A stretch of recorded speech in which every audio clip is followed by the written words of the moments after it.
சிவபெருமானுடைய 5 முகங்களில் மேல் நோக்கி இருக்கிற முகங்கள் வடக்கே வாமதேவம், தெற்கே அகோரம், கிழக்கே தத்புருஷம், மேற்கே சத்யோசாதம், சற்று மேல் நோக்கி ஈசானம். இந்த 5 மேல் அதோ முகம்னு ஒரு முகம், அதுதான் கீழ் நோக்கி இருக்கிற முகம். அதோன்னா கீழேன்னு அர்த்தம். இந்த கீழ் நோக்கி இருக்கிற முகத்துக்குத்தான் கண்டம் கருப்பா இருக்கும். ஏன்னா அதோ முகத்துல தான் அவர் நஞ்சு உண்டதும். இப்போ கோயிலில் இருக்கக்கூடிய மூர்த்தங்கள்லாம் இப்போ அந்த உருவ மூர்த்தங்களுக்கெல்லாம் என்ன பேர் அப்படின்னு கேட்டால் மாகேஸ்வர மூர்த்தங்கள்னு பேர். இந்த மாகேஸ்வர மூர்த்தங்கள் எல்லாம் 5 முகங்களினுடைய வெளிப்பாடு. தன்னுடைய 6வது முகமும் இருக்கக்கூடிய ஒரு மூர்த்தம் இதுவரைக்கும் அவர் வெளியிட்டதில்லை. இப்போ ஒரு வடிவம் தாங்குகிறார். அதுக்காக என்ன பண்ணார், தனது தொல்லை திருமுகம், தொல்லைன்னா பழமையான அந்த 6வது முகத்தையும் எடுத்துக்கிட்டு 6 முகங்கள், ஒரு புது மூர்த்தம் இப்போ கொண்டு வர வேண்டியிருக்கு. ஞானிகளுக்கு மட்டும் தியானத்தில் தென்படும். இப்போ ஞானிகளுக்கு தியானத்தில் தென்படுகிற அந்த முகம் மிக எளிமையாக எல்லோருக்கும் தென்படுகிற முகமாக அதை செய்ய வேண்டும், கருணை புரிய வேண்டும் என்று கருதினார்.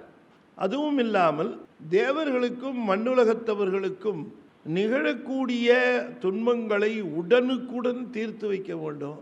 மண்ணுலக வாசிகள் ரொம்ப எளிமையாக சிவபெருமானை வந்து காணுமாறு ஒரு வழி செய்யணும். இனி எதிர்காலத்தில் எந்த பிரச்சனை மண்ணுலக வாசிகளுக்கு வந்தாலும் அதை அவர்கள் மிக விரைவாக தீர்த்து வைப்பதற்கு, தன்னை வந்து எளிமையாக அணுகுவதற்கு மண்ணுலகத்தவருக்கும் விண்ணுலகத்தவருக்கும் என்றே ஒரு தனியான மூர்த்தமாக தன்னை தர வேண்டும் என்கிற அந்த நினைப்பிலே தன்னுடைய 6 முகங்களையும் கொண்டு ஒரு தனி மூர்த்தத்தை அமைத்து 6 முகங்களும் 12 கரங்களும் கொண்டு ஒரு திரு முருகன் வந்து ஆங்கு உதித்தனன் உலகம் உய்ய.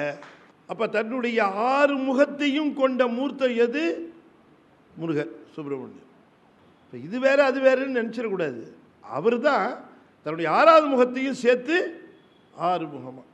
5 முகம் தோன்றில் 6 முகம் தோன்றும், வெஞ்சமரில் அஞ்சலென வேல் தோன்றும்.